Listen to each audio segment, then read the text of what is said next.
Hello, my name is Simon Owens, and this is my daily vlog. Today I wanted to talk about the elusive social media app for podcast or for audio. If you follow the industry, the podcast industry and the audio industry closely enough, you see this constant hand-wringing, this constant question of when are podcast listening apps going to really kind of innovate and create basically a social media component so that they can that podcasts and audio can spread much more efficiently. If you work in the industry, you know that it's actually really hard to get people to listen to your podcast. It's basically a word of mouth medium, and so this is where a lot of this question kind of arises because there's a lot of frustration that things don't go viral like they do, like with a YouTube video or a piece of text or an image. Like, why can't a podcast or a piece of a podcast go viral? And I really think that there is really just no market for this, and that there will never be a mainstream audio social component. And so to understand why, let's first talk about what they mean by kind of like what a social audio app is. Usually when you hear people talk about it, they might reference a few things. One is they reference the ability to take a kind of short clip from a longer podcast and kind of section it off and then be able to share that either within the app itself or to your social media audiences. So let's say you're listening to a great This American Life episode and there's this 20-second section of it that is really quirky or really insightful. Like the idea is that you would stop what you're doing, kind of zone in on that 20 seconds and create like a mini clip and then share that out.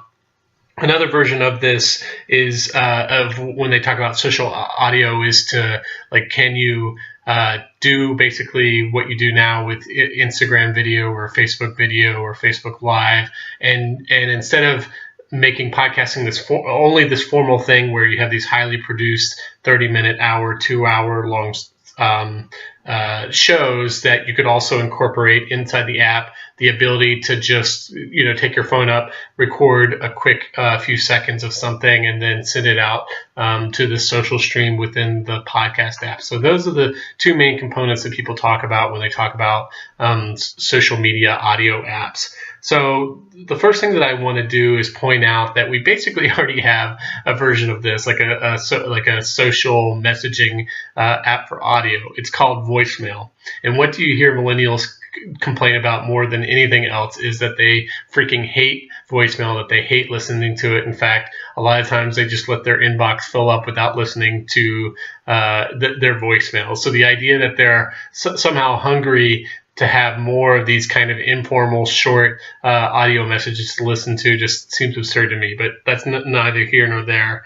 I think the main point that I want to point out is that you can't really compare podcasts to short-term things like short-term text posts that you see on Facebook and Twitter, or short video. Like podcasting is a long-form medium. It's really rare for a podcast to be less than 15 minutes, and the vast majority of the most popular podcasts are 30 minutes or longer, or even upwards of an hour. So therefore, we can't, it's kind of a false dichotomy to really ask the question of why can't audio go viral or podcasts go viral like text or short form video, and when you can't really compare it to. What you should be comparing it to is other long form mediums like television, books, movies. You don't see people complaining that there isn't a movie social app where you can be watching a movie like some kind of clip and then very easily as an everyday consumer be able to zone in on that clip and then share it to other people who are somehow a part of this social movie app. When you see same thing, I know that there are some social book apps where you can do this, but they're definitely not mainstream. And the same thing goes for television.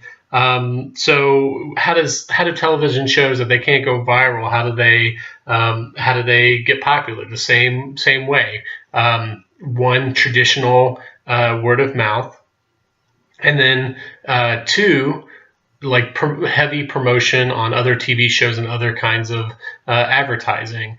And yes, word of mouth isn't as efficient. It doesn't spread as virally as something like on the internet that's spreading in some kind of viral way across Facebook or Twitter. But that's just how it goes with long form content. It's not something that lends itself to virality, and podcasters are just going to have to kind of own up to that and understand that that's just not part of their game plan in terms of how they build audience. So these podcasts, they still need to spread through more traditional word of mouth, either by being recommended on other podcasts, which a lot of podcasters just say is the best way to spread, or by embedding in blog posts, articles, stuff like that, or by making ad buys. It's just you're not going to see the kind of virality you have with like a 5-minute YouTube video. And I actually think this is a good thing, because I think virality encourages superficial content consumption. I've had plenty of things. I've had tweets that have gone super viral and have been seen by more than 1 million people. I've worked on lots of projects that have gone incredibly viral and just been spread millions and millions, or it's been spread thousands and thousands of times and seen by millions and millions of people. And it creates kind of a superficial relationship with the news consumer. And yeah, you can grow that relationship, but it takes a lot of time. It's rare that a single piece of viral content is going to result in you having a large consumer base for your content. You have to continue hitting them with more and more content. And the more kind of small and bite-sized that is, the more content you have to hit them with. Whereas a podcast listener, while harder to obtain, there's a much more intimate relationship, and they're much more loyal to you. So I think at the end of the day, yes, it takes a lot more work to get people to listen to a podcast, but ultimately, I would wager I would rather have 10,000 podcast listeners than I would have 10,000 people, landing on a blog post, because I know a lot of those people are coming in through side doors, and they're going to read the content or maybe not, and then flee immediately without subscribing to anything else. So yeah, I think that the social podcast app will remain elusive, and while I wouldn't put it against the podcast app makers at Apple or Stitcher or Overcast to add social components to it, but I don't think that that's going to be the main driving force, and I just don't see a social app as being as big as a YouTube or Facebook or Twitter. Probably the closest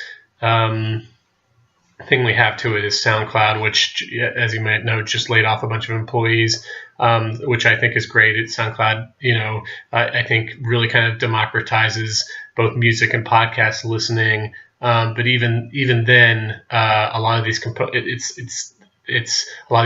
I'm describing, I don't think are widely used even on SoundCloud. So that's my thoughts on that. And I don't think a social audio app is in our future.